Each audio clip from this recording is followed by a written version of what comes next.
What's really good, ladies and gentlemen? It's the OG Boricua Dandada, aka Chef.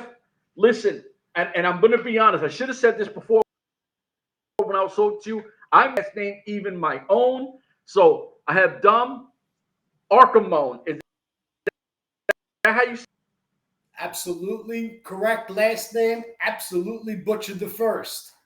This is Mikey Arcamone. Mike it? Mike? Arcamone. Oh, Dominic is you my manager. see? You see what Dom is happened? manager. I'm talking to two, and I fucked up. Listen, I somehow messed. All right, it is what it is. Okay. So salute. We got the Chiefs behind. We got the Chiefs jersey behind. If you're too young to know what that is, please go do your research. If you're a hockey guy, it's one of the greatest movies I've ever in my life. Um, that shirt. Before we go into it, can you please talk about the shirt before we even say anything? Well, I'm going to tell you that shirt right there is how I was raised. I had VHS of Slapshot, and it was on record. That and Karate Kid over and over and over and over again every single day, whole fucking day. So that's how I was brought up. I was also brought up in the era of the guys that played in the 60s and the 70s where, goalies didn't wear masks. Fighting was A-okay. Yep. I played in the street. So No masks. Goalie, no mask. Until the puck started getting a little harder, we found a cage for him to wear. Old school. So and you were using the Milek, right? The Milek ball, like the Fuck that. Hell no. Hold up. Let me see what we got around here. No. Street hockey, we use a Scotch 88. A roll of Scotch, 88 electric tape. Tiny center. black joint. Yeah. When they got the tile, they went over to the pucks. They hurt. Yep. Those other ones hurt. The round ones, the round hockey pucks with the discs on the top, those motherfuckers kill. Never was a fan of the Milek puck because it did too much of dipping and whipping and swinging.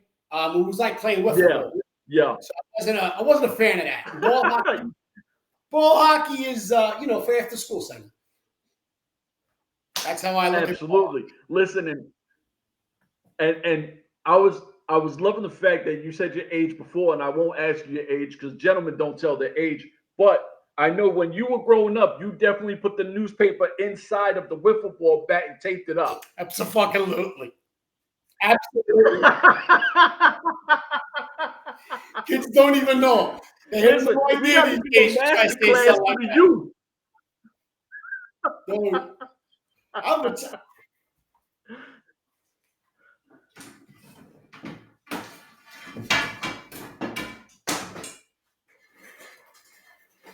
How much are hockey sticks these days? $300? Yeah, they're expensive. See the bottom of that blade? Okay. That blade will never fucking go. It's got some miles on it. This is plastic JB Weld I put across the bottom, so my stick will be perfect every game. Old school. That thing got some miles on it. No. Like, and hockey's one of the most expensive sports to actually play as well. Like the equipment's expensive, sticks are expensive. Also, you're representing your league on your chest. Can you shout out the league real quick? So currently, I'm playing roller in probably one of the biggest roller leagues around right now. It's the Buttery Beer League, and it is South Florida. It is in my own neighborhood. And it's not, I would travel to the end of the earth to go play with these boys because it's not even just a league. It's a brotherhood. It's a butterhood is how they call it. Literally, there's shit that's happened in my life, recent too, that was like, what do I do and how do I fix this? And a simple phone call from one person says, hey, Mike, would you be willing to take the help if we can get it for you? And I'm like, hell yeah. Like, I'm not as scared. It's not a handout. It's a help me. It's a hand up, as somebody has recently told me. Yeah. So, and it wasn't to do with money. It had something to do with just mental and shit in a normal life that I needed somebody to speak to because, 2025 ain't 20, 8, well, 20. We didn't even fucking 1999, buddy. So It's a little and, different. So I currently play roller and, hockey about 3-4 times a week. and you know what? Like, I think people could say or feel whatever because coming from where we come from, we're roughly the same age, and it's tough. It's a tough upbringing. You go through a lot of shit. And I remember at one point I felt a little, and I reached out to somebody. I said, talk to somebody. You know what I mean? Like I'm kind of feeling away. And she came to my life. It's not my wife. My wife is the best thing that ever happened to me. And I got a lot of guidance and closure with a lot of things, and it made a lot of sense. And I started to realize, man, it's a lot easier to put the pieces together when you start closing chapters of things that you were dealing with. So, salute to that because it takes a whole lot more of a man to admit I need to fix something before anything else. Um, Going into Ice Wars, this is the question: how the hell did that happen? Did you make a phone call? Did they make a phone call? Did the manager make a phone call? I'm curious on how did this Ice Wars thing come up? Every child in my locker room's fantasy, or what we thought was a fantasy, was how we had Fight Club down here on the underground fighting. The Canadians got it with ice. So Yeah, we yeah, built that in our head. So that's how this all come apart. I could fucking win that. That's something I can do. I want to do that. I'm yep. allowed to do this and I don't have to worry about anybody else. Yeah, let's go. Word. One-on-one. Let's go. Never been the biggest, always been the one that put their head in first. Hit me. I'm the one. Hit me. Dad, hit me Yep. again. And then we'll fight. Because you got to get me annoyed enough to make you fucking hurt. And it's a character thing that I think that comes from these boroughs. Like you're a Staten Island guy. Like I said, I was curious if you moved to the island or not. You're born and raised. Um, there's a toughness that comes from that generation, not just of athletes, of the block kid, right? Like I don't think a lot of people understand.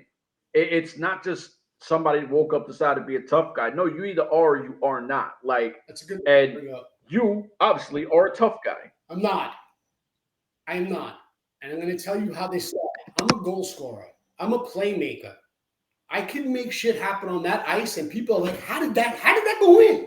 How did he score from there? Yeah. How did the fucking puck get through to put it on the guy's stick and put it in the goal? How did you do that? Because I've played so much. Now, let me give you my background from hockey. Yeah. I started skating at 4 years old. At 4 years old, I got a Christmas gift for a brand new Bauer turbos. I don't know if anybody knows what those are. Those are the first Bauers. They were plastic with a booty that went inside. Holy shit, did they destroy my ankles and feet. But it was almost like a joke because I got them from Christmas from my father's best friend, Cheryl. And a couple days after Christmas, we went out to the ice skating rink in Staten Island, Clove Lake Ice Skating Rink. It was outdoors, public skating.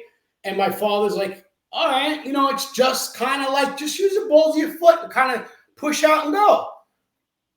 My father never got to hold my hand and skate with me. I fucking took off. Pew! Down the rink and back. To the point where he's standing there going, I think we might have something here. And somebody else at the rink had grabbed me. Well, grabbed me. Dad, is this his first time skating? Yeah. The gentleman's name was Vinny. I can't remember his last name. And he's the one that really kind of grabbed me at that young age and took me and said, Mike, you got to go that way and get on the ice with me on a Saturday morning at 4 a.m., because that's when ice time, you didn't have ice time. To get it up to a rink at 2 o'clock in the morning was not out of the ordinary. Things that we did to play hockey was crazy. Now, I'll tell you the rest of my upbringing. I was playing in Staten Island for the Staten Island Stars over at Miller Field. That kind of went to shit because of a hurricane that came through, blew the bubble off. We lost the rink. They didn't want to rebuild. Anyway, I could have went out to Brooklyn or Long Island to play, but I went to the Jersey Devils and played. So I played for the Jersey Devils for about 8 years. Youth hockey, at South Mountain with the players. So I'm around Claude Lemieux and all them big bruisers from back in the fucking day. And it was cool. Man. it was cool because come playoff time, when they needed extra sheets of ice, they had to split their ice with me. Well, not with me, but my team, because that was the slots they wanted. Yeah, yeah. So my father goes, now's your opportunity. Go take your shot. Take the puck down. One of the goaltenders, I don't want to mention names, one of the goaltenders stepped aside and said, absolutely not. The other one waved him on. Let's go. I went 50-50 on 2. Woo. And he didn't let it in. Yeah. It was actually the first one that he made me take a second one. So, and then that was it. The coach is like, you got to go back on your side of the rink. But shit like that, I've been dealing with, that's how I was brought up. And I know that, we know bruises back in the day. So Nick Fatiu was another one. Played for the Rangers. My father took me. Yep. Our seats was section 401, last row in front of the concession stand. They had 2 tickets, my parents. We would go in with 3. These are the days where you could put the kid on your shoulders and walk through the turnstile and nobody says boo. So I sat on the railing. But before the game, when the Rangers are coming around, my father stand me up on the where I shouldn't be standing, on the concrete railing with my toes tucked underneath. My toes tucked underneath, and Nick Fatiu sees me and goes like this, and takes the puck and throws the fucking puck to the 400 section, and my dad catches the puck for me. There you go. And from then on, Nick Fatiu used to see me walking because they park across the street. Hey, Mike, hey, you got upstairs here. And we get to geek out. And there's quite a few plays that I geek out with. My brother's a professional barber down here in Florida. He's currently working out of the house right now. But my brother cuts Wayne Gretzky's hair. Did you hear me? Wayne Gretzky's hair. My brother cut his hair. That's crazy. Shit like this kind of happens and falls into it. So as I'm growing up playing for the Devils, high school, because of this gentleman, Vinny, kept, yo, you ready yet? You ready yet?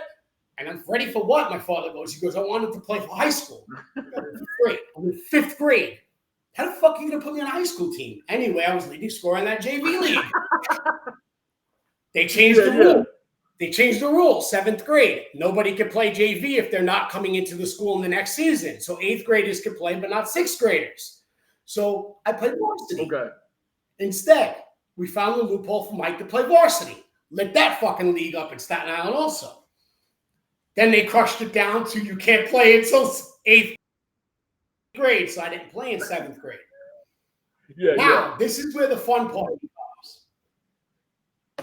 I was playing in a game, and I don't, like I said, like you said, how the hell did I get into this? I don't know. I do know, but I don't know. Let me tell you how I got into it. But things that I fall into sometimes, and I'm not saying I'm the luckiest person, just shit falls sometimes my way because I don't realize it's happening. Somebody came down to, actually it was a team we were playing, and I had no idea in the playoffs. And we're playing at Clove Lake in the new bubble, and I was playing for Wagner against Hudson Catholic. My high school that I actually went to, but I was playing for the high school I was zoned in Staten Island to play for. They wanted to play us. We played a game. We beat them 8-7. I had 8 of the 7 points. I had 7 goals and an assist. I didn't hog the puck. I literally didn't. It was just one of them days where everything that hit my stick went through the goalie and in the net. I scored one from past center ice, slap shot as I was fucking winded trying to get off the ice, just sunk it over his shoulder by a dump. So it wasn't like I was the superstar. It was one of those days where everything fell my way. Yeah. Me not realizing that they're playing us to scout somebody else that was on my team to go to high school in Jersey, to a prep school, Hudson Catholic. Well, I went to Hudson Catholic. We fought tooth and nail because it was an all-boys school. Then came the issues. Then came the issues in my personal life outside of hockey with the fighting. Because I didn't go to the school, I'm the outsider in the neighborhood. They all know who I am, and I'm a tough little boy because I play. They see me in the schoolyard play roller. They see me fight the biggest of the biggest. I don't back down. And I forgot where I was going with that. Where were we? You got to bring me back. Where were we? So you were talking about going to the school and They were hating because you getting into fights with everybody. Now, gotcha. Back on track. So now I got to go into my neighborhood. My neighborhood. I got my friends that I play hockey with in my neighborhood, and we don't lose. But now you have the neighborhood kids that turn up and they decide to become punks and tough guys. And Arcamone, how come you don't hang around with us? Because I don't, because I don't, I'm not allowed. I mean, in all reality, allowed and too was almost the same thing because of the discipline of hockey. Yo, we are trying to breed a professional hockey player, at least get you off the D1. Yeah. And then let the rest go.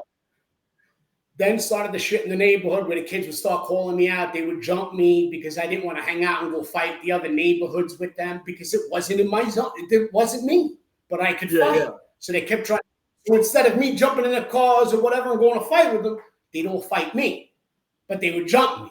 As my brother would tell you, took 6 of them to try to get a piece of me. At 5, they didn't have a fucking chance. I tear them all a fucking new head. Sucker punches with a broken nose. I walked down the block, cleared my fucking face off. My nose is sideways. Walked out of the house looking for people. What are you doing? I just got hit in the fucking face. Kid broke my nose. I want one of them. I couldn't find them. Ambulance got me. The whole bit. But it's a hockey player. I know the fighters are just the same way. You feed off that shot. You feed off of it. And people don't understand what they do when they keep bumping you and keep chipping at you and keep poking at you, elbowing you, talking behind your back and making you look like the asshole when you go on the rink and everybody's against you. Now is my time to show them how fucking restrained I've been. Exactly. This is what I do. I fight.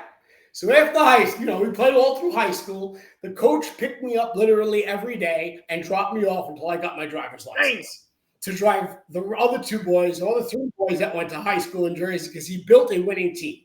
So this isn't Jersey high school hockey is more equivalent to your guidelines of pro, not skill level, but the D1, 2, 3 like that. So we were in D2 when I got into the school in Jersey. We won leaving in D1, and the next year, the boys won the championships in the Meadowlands. We lost it the year before by 1 goal. We couldn't get there, but shit happened. Yeah. We went out on a good note. We had a great season, and the boys took it and took it to the house the next day, so the next year. So, that was very, very happy because they didn't do it by themselves. Yeah, exactly. I didn't do it by myself. Team did it. The coach did it. The school did it. The prep crew did it. Everybody did it. I was in the stands by myself, cheering them on. Get on the ice. Not my team. That's not my team. That's not my picture.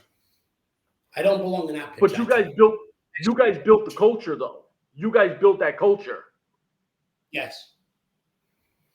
We definitely did. So I'm a Devils fan, extremely biased Devils fan. You said that you met you on the same with Claude Lemieux, him, Ken Danico, Scott Stevens, and Brodeur. Claude Lemieux, what was he like? Like, what did he think of you? Like, is this punk really going to try to be on here with me? Like, what was the situation like? No, it wasn't even like that. It was more like, what the fuck is this little guy doing? Right? And then he realized what I'm doing. It was kind of awkward and funny because, if I see something I want, I'm going for it. I'm going to get it. You got it. I'm not going to stop till I get it. In this situation, it was one of those, like, I don't know if you're familiar with the picture of Mark Messier with the fireman's hat on. Of course. From after 7/11, after 9/11. So that happened. That was not done on purpose. That was kind of, they brought the helmet for their captain or I forget exactly who it was, and they had his card, and it was his helmet. And Mark Messier was the only one that came out without a helmet, and he went over and handed it to him, and Mark was more than happy to put it on for the national anthem, and he was proud. That was the coolest shit.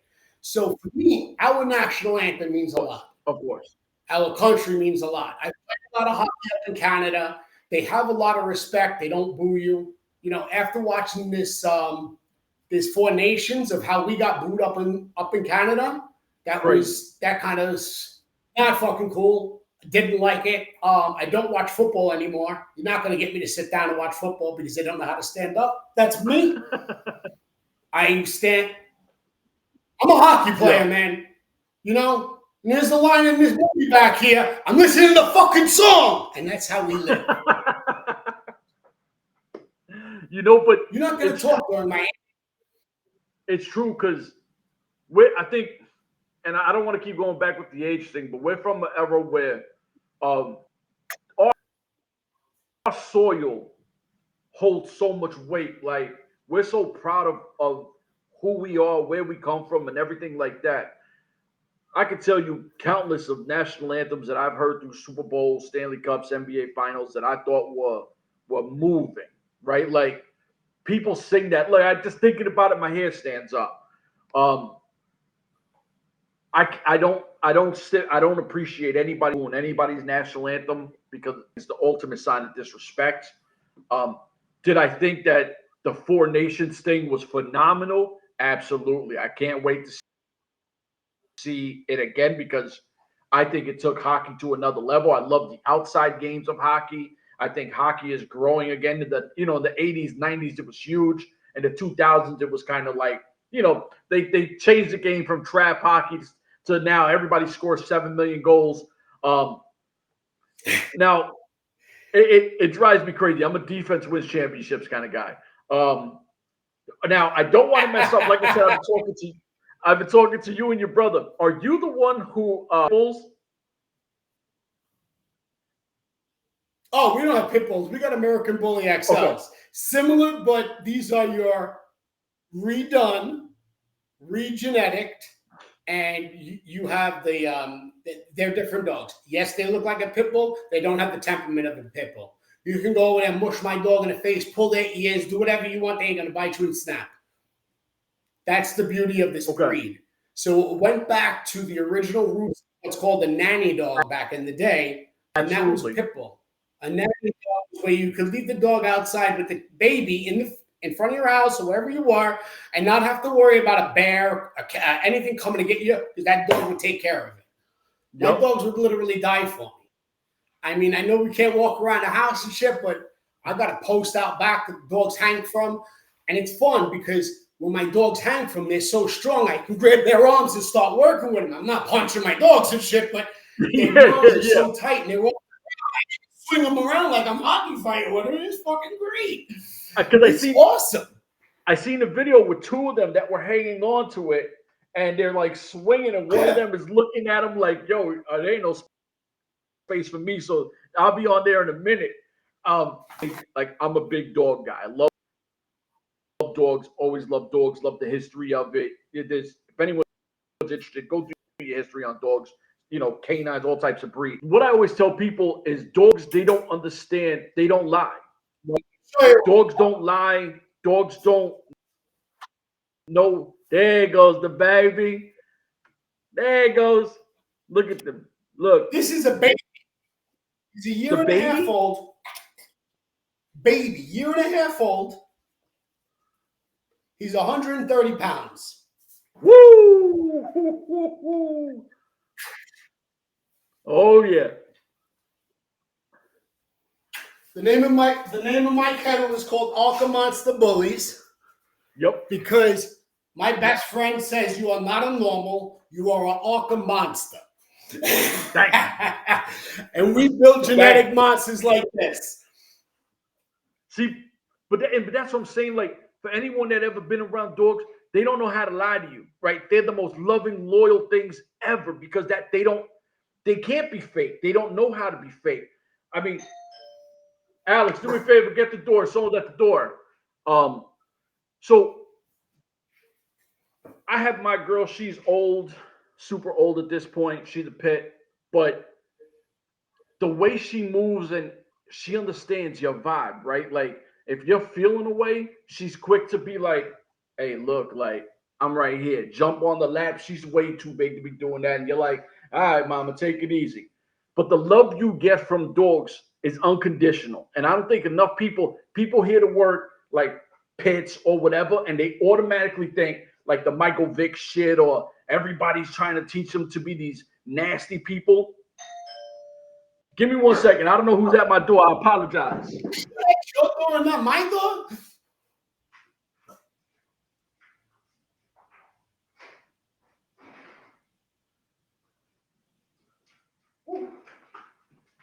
My dad had to run back. My oldest just came from college. Oh, nice. Yeah, but Showing your age, buddy. oh yeah, like it's funny, and I'm not trying to make this about me. I'm supposed to be the bad one of my brother and sister, right? Because I was just street kid and all that. He's now in his master's. He's doing really well, and I like to brag. Like, I didn't do too bad. I got a half acre in Florida, right? Like, I'm okay. You know what I mean? Like, and I think people don't understand. I know you've left Staten Island. I've left Queens. There's a level of relaxed out here where you could just detach, and it's like I can breathe again, right? Like, Oh yeah. Oh yeah. It is. It's a different way of life. The only problem is you get caught in that time warp, and I don't know what year I'm in. I'm still in my I'm still all in my late 20s, early 30s because it hasn't changed season down here yet. And it really makes me feel like that. You know, and it's I've been around, so good. No, because I was say like I lived in Miami. Oh, okay. So Who's you going? got Who's going? okay. I lived down in Miami, and things were different.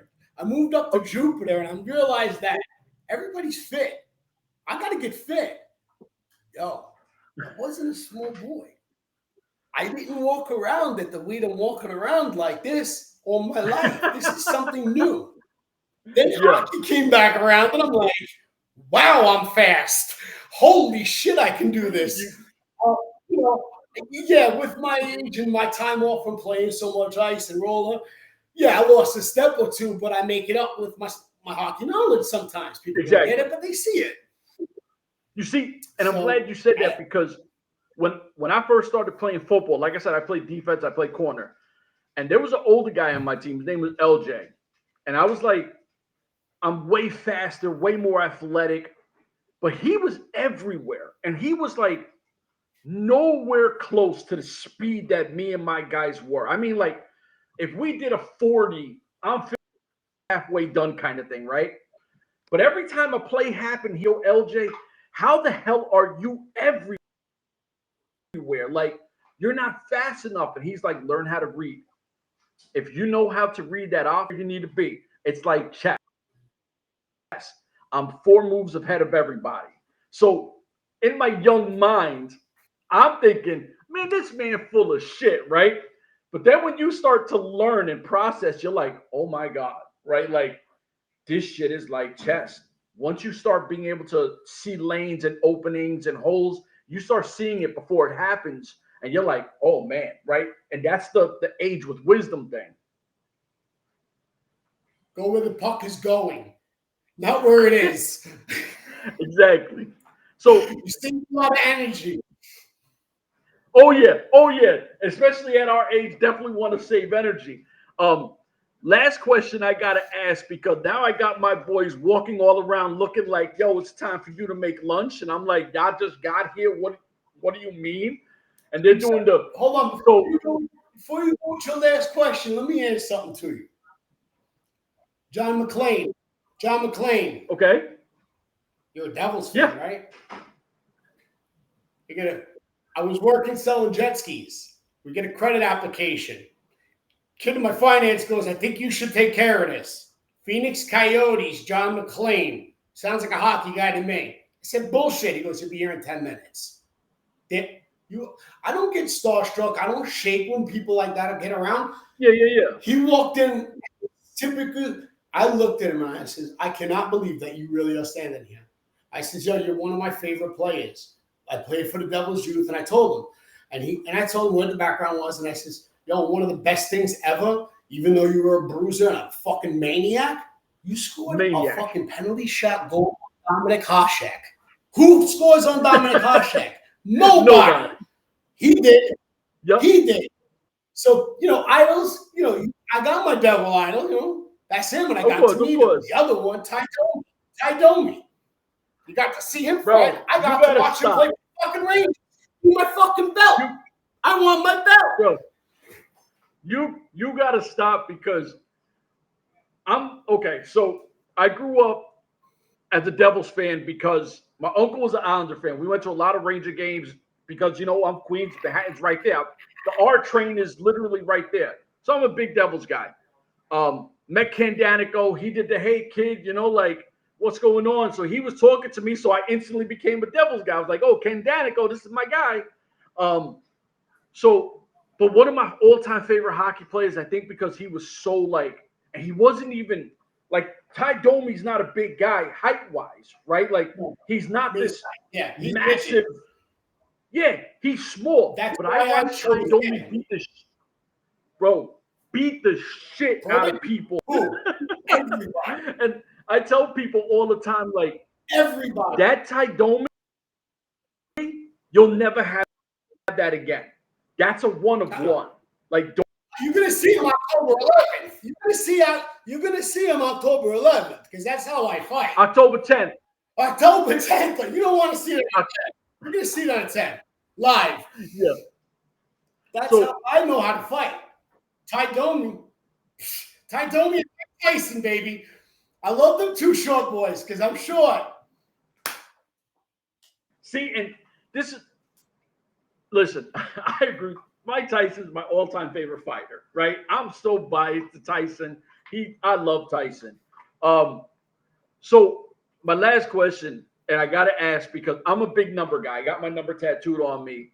A lot of the guys that I talk to are like, my number don't mean shit, right? And I'm like, it's weird. I won't play unless I have my certain number.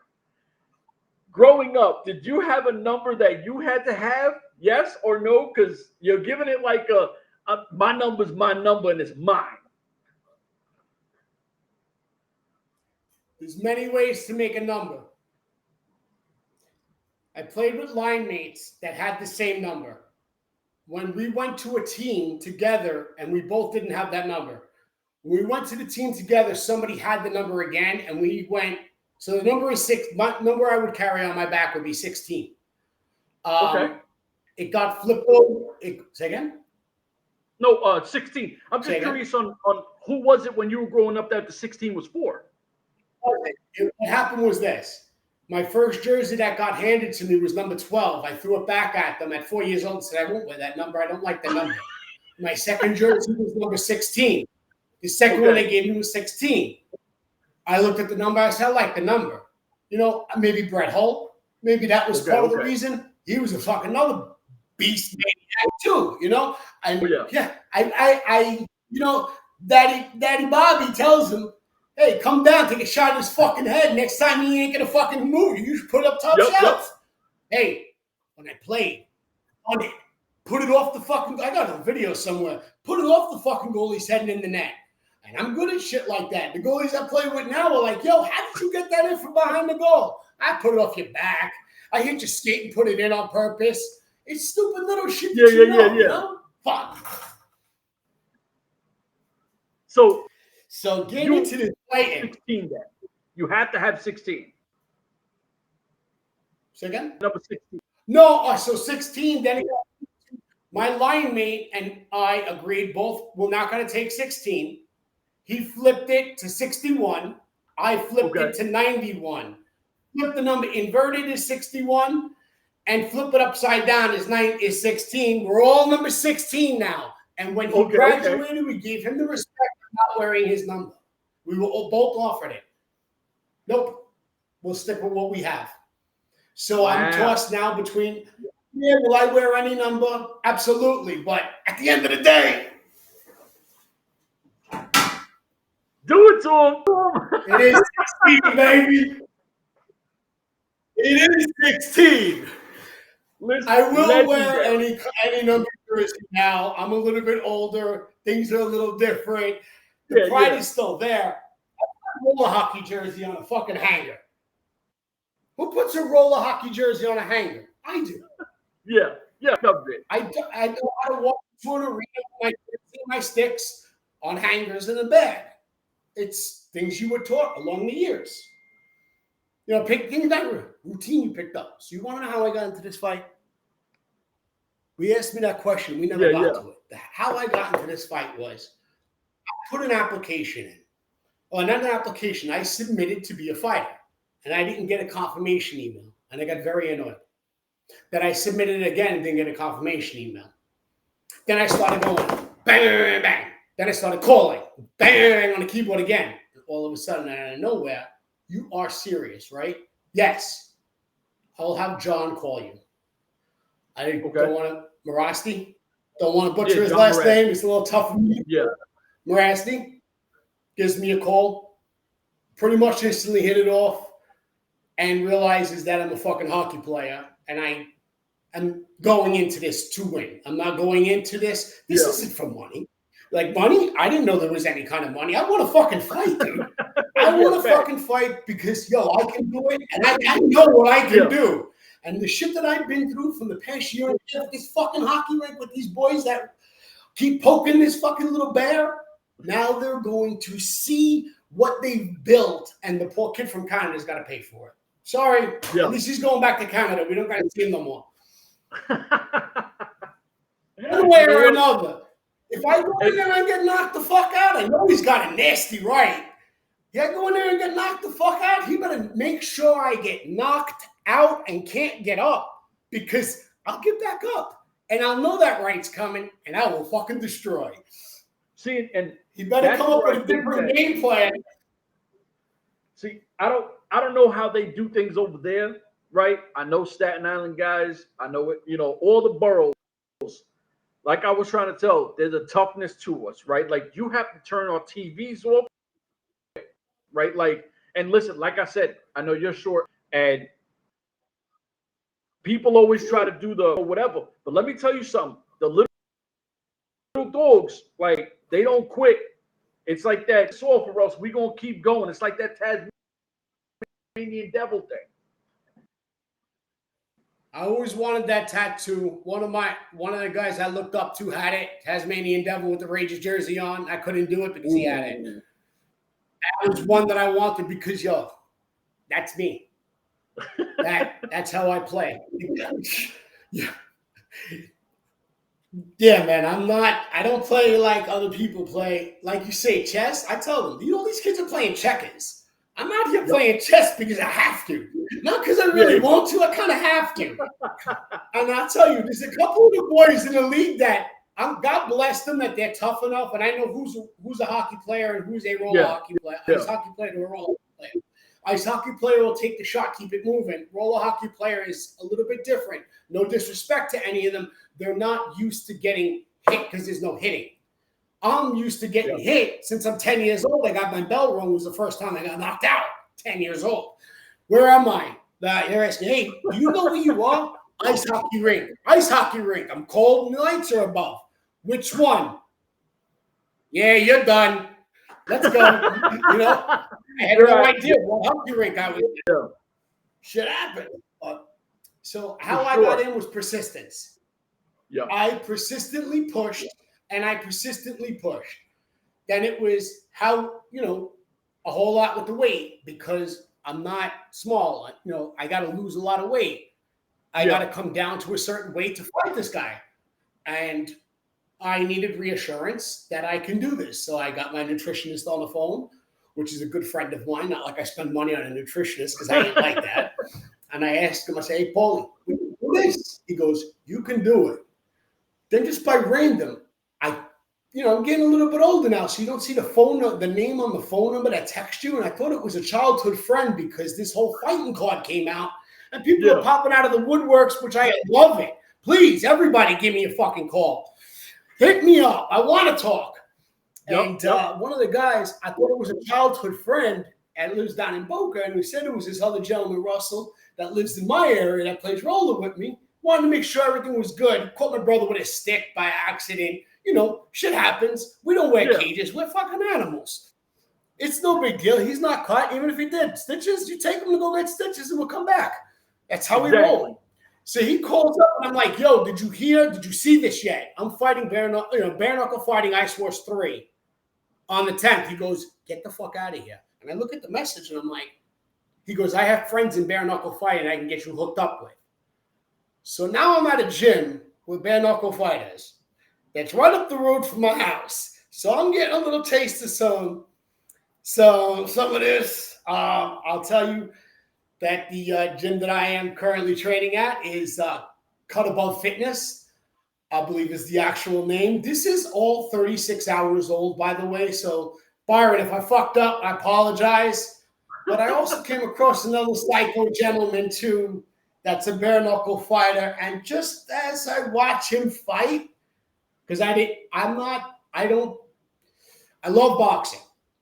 Yeah. I didn't get into MMA because I don't like guys rolling around with guys on the floor. It's just not, it's wrestling. It's bona fide wrestling. Yeah. No offense. I know the skill. I know the talent. I'm not taking a shot. To me, that's not fighting because of how I grew up. Fighting is, punching in, getting it going. We don't kick. You kick somebody on the ground, you're going to get hurt by his friends. Yep. So we know not to do that, so it's like, but persistence is key. Persistence and pushing. I had raced jet skis for 6 years. I hooked up with probably one of the greatest jet ski racers of all time. His name is Chris McCluggage. And when he met me, I was 240. And he looked at me and goes, you ain't going to win shit at that weight. And slowly but surely, I dropped down weight and dropped down weight and dropped down weight. Then what happened was my brother, I was working at the dealership that he owned, and my brother started going to the gym with him in the fitness classes, and he started racing and winning and beating me. And I'm like, fuck. Then I really started going. That happen.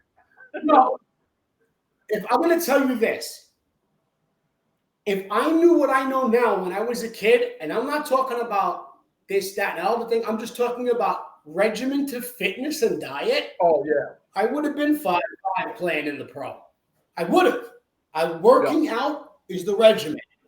These guys got me in the gym 2-3 times a day already.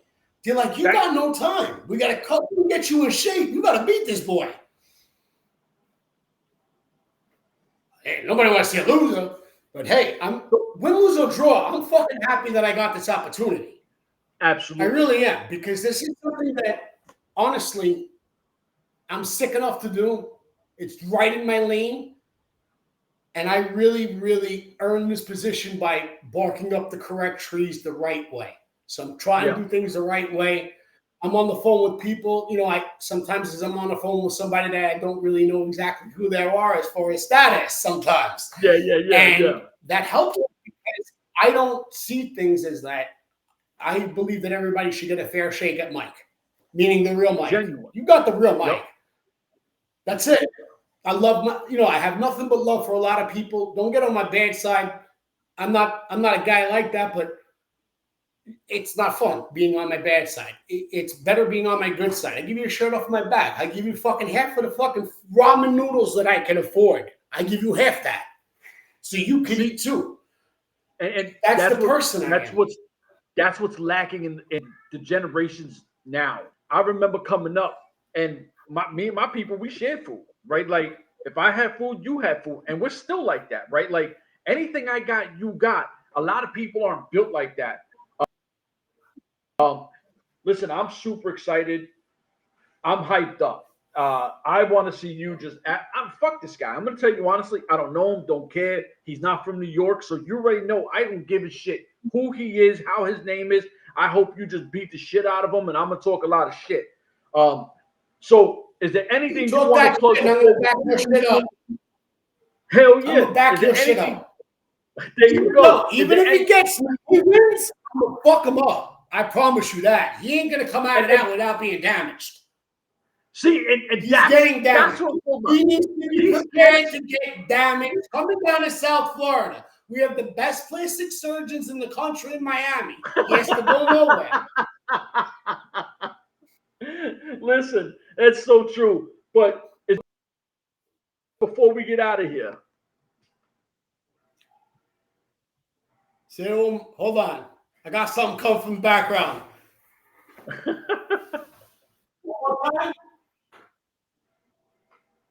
What is it? I didn't know. No, but just that my manager telling me you got to thank your sponsors so far that you have. So I have Buttery Beer League, got my back with about 250 deep in the league. I got the gym over here, Cut Above Fitness, I believe is the name again. Sorry, Byron, if I messed it up. And met this pretty cool dude. You might know who he is, Steve Tomahawk. Yes, absolutely. UFC fighter. Yup. Yeah. That's the one I get. That's the one I'm gonna get to fuck with. That's who I'm training with. Bro, yeah, homeboy got a problem. He over there looking for fucking ice time, and I'm already in the gym with the biggest and the baddest motherfuckers around. Come get some. Come get it. Listen. He don't know what he's signed up for. October 10th, South Florida. Florida Panther, 2-time Stanley Cup champion Florida Panthers. Y'all know what it is, man. This man's about to put that work in, showcase what he's all about. Great show, can't wait. And my brother, thanks for, I appreciate you coming on because it's so good to talk to people from home. Just keep it from home, baby. Keep it in New York. Florida. Absolutely. Let's go, USA, motherfucker. Let's go. On that, we out of here. Deuce.